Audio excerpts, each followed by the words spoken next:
Hey, what's up? This is Ricardo at Parts People, and in this video, we'll outline the steps for completing a part replacement on your Dell PC.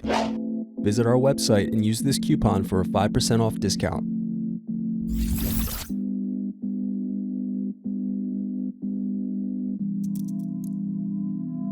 Unscrew and remove bottom base.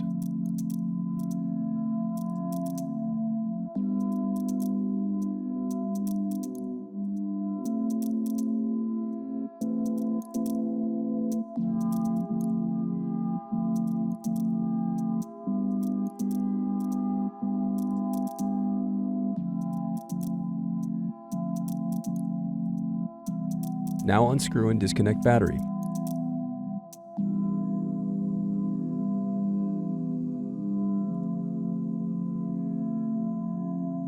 Next, disconnect CMOS battery. Thanks for watching. Don't forget to like and subscribe if you enjoyed this video. And if you need more, check out this playlist to watch other tutorials for your laptop. You can also click here to find parts for your laptop at partspeople.com.